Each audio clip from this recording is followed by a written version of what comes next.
Umarangkada na ang una sa 2 araw na tigil pasada ng grupong Piston at Manibela mahigit 2 linggo bago ang bagong deadline para sa consolidation. Kamusta naman kaya ang mga commuter at traffic? Mula sa East Avenue, Quezon City, nakatutok live si Joseph Moro. Joseph?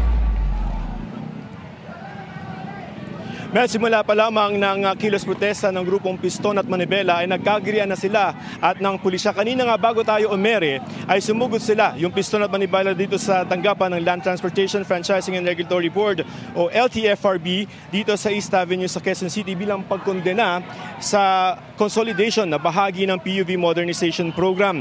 Naharang nila ang daloy ng trapiko sa East Avenue. Dito rin sila nagsagawa ng kanilang programa at hinarangan na ng pulisya yung northbound at southbound lane ng East Avenue at hindi na sila pinapadiretso kanina. Mel, bago nito ay nauna nang nagkagirian bandang sa UP Diliman pa lamang ang dalawang grupo. Narito ang aking report. Alisin nyo yan! Lalabas kami! Alisin nyo! Alisin nyo yan!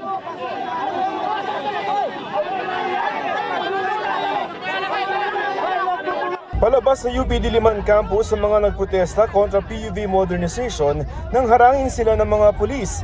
Matapos ang sagutan, nagpumilit lumagpas ang ilang jeepney kasali sa kilos protesta. Sa isang punto, inuga pa ng mga nagprotesta ang isang police mobile hanggang may mga nakalagpas sa police line.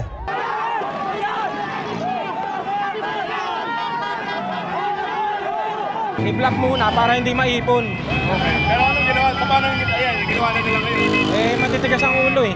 Sa kasalukuyan ay hinaharangan noong mga lumulusot na mga jeepney na kasama doon sa kilos protesta ng grupong Piston at Manibela, yung mga ordinaryo na mga commuter dito sa Commonwealth Avenue. Yung ilan sa kanila ay hindi na naiwasan na magalit dahil dito sa abala na nangyari dito sa Commonwealth. Tandaan niyo yan, para sa inyo rito pinaglalaban namin. Laking pinsala po. May mga anak po kasi kami. Tapos sobrang init pa. Sa huli, malaya ng pinalusot ang lahat ng rallyista ngayong una sa 2 araw nilang tigil pasada. Bagaman sa ilang bahagi ng Metro Manila, marami ang hindi sumali. Bago mag-May 1, asahan po natin na mas marami pang kilos protesta. Kaninang umaga sa Philcoa sa Quezon City, pila ang mga nag-aabang ng mga jeepney sa katerikan ng araw. Mahirap, sir. Mahirap po. Dahil, mukhang ano ba? Maraming tao. Naiipon ang mga papasok sa kanilang mga trabaho pero may mga jeepney pa rin pumasada. Sasali, pagbalik nga, hindi na nga ako babiyahe. Sa Maynila, may mga tuloy rin ang biyahe. Normal lang naman po. Bagaman ang ilan pumasada lamang pero hindi pa rin daw sasali sa consolidation ng mga tradisyonal na jeepney. Mas mahirap pa sa biyahe, talong hindi kami kikita.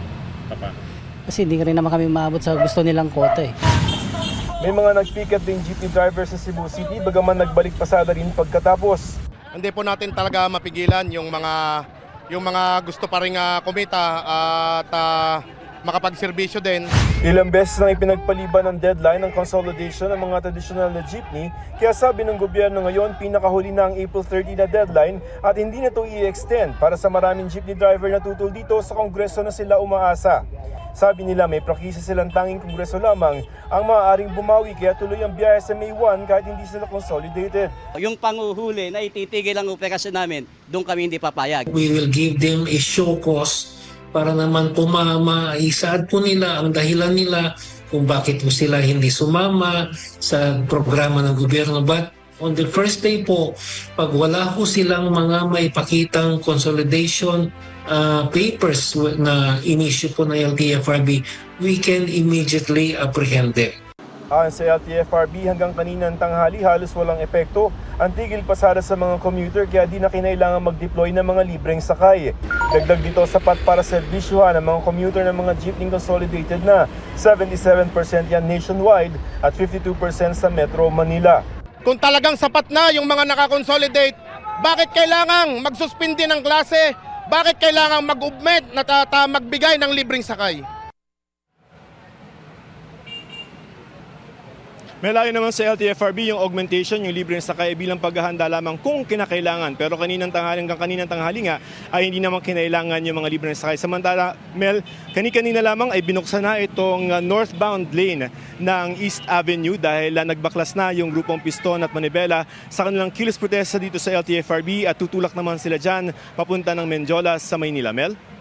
Maraming salamat sa iyo, Joseph Mono.